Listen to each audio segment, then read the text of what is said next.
Stop. Vous aussi, vous avez cette petite boule au ventre en ouvrant vos factures de téléphone, internet ou assurance. Et si je vous disais qu'il est possible de les alléger, et ce, dès aujourd'hui? Accrochez-vous, car dans les prochaines minutes, je vais vous donner les clés pour négocier vos factures et faire des économies immédiates.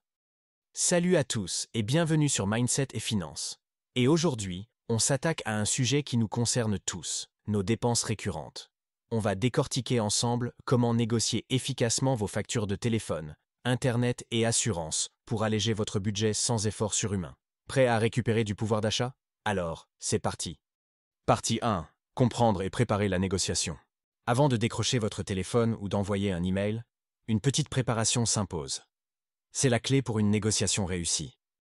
Analysez vos factures actuelles, prenez le temps de comprendre ce que vous payez. Quels services sont inclus? Y a-t-il des options que vous n'utilisez pas? Notez tout cela. Faites le point sur vos besoins réels. Avez-vous vraiment besoin du forfait Internet le plus rapide? Votre assurance actuelle correspond-elle toujours à votre situation? Être clair sur vos besoins vous donnera plus de marge de manœuvre. Renseignez-vous sur les offres concurrentes. C'est votre meilleur atout.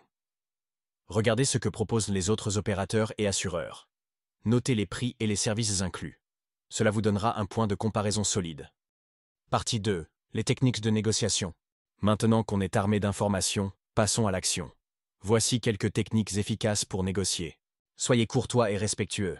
Même si vous êtes frustré par le prix, restez poli.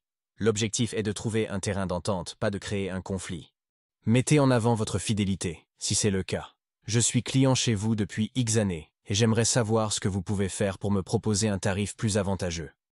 Mentionnez les offres concurrentes. J'ai vu une offre chez nom du concurrent, pour un service similaire à prix inférieur. Êtes-vous en mesure de vous aligner ou de me proposer quelque chose de comparable? N'hésitez pas à demander une remise ou un geste commercial. Parfois, une simple demande peut suffire. Serait-il possible d'avoir une petite remise sur ma prochaine facture?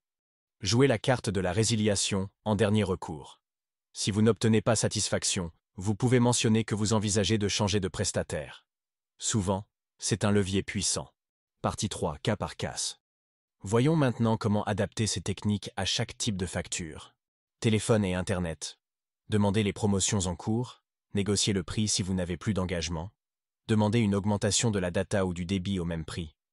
Assurance. Vérifiez si votre situation a changé, déménagement, achat de véhicules moins chers, etc. Et demandez une réévaluation de votre prime. Comparez les garanties et les prix avec d'autres compagnies. Conclusion. Vous voyez, négocier ces factures, ce n'est pas sorcier.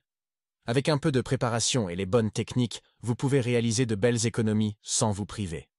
Alors, quelle facture allez-vous négocier en premier? Dites-le moi en commentaire. Et si cette vidéo vous a été utile, n'hésitez pas à la liker, à la partager pour aider d'autres personnes à économiser, et à vous abonner pour plus de conseils pratiques sur la gestion de votre budget. À bientôt.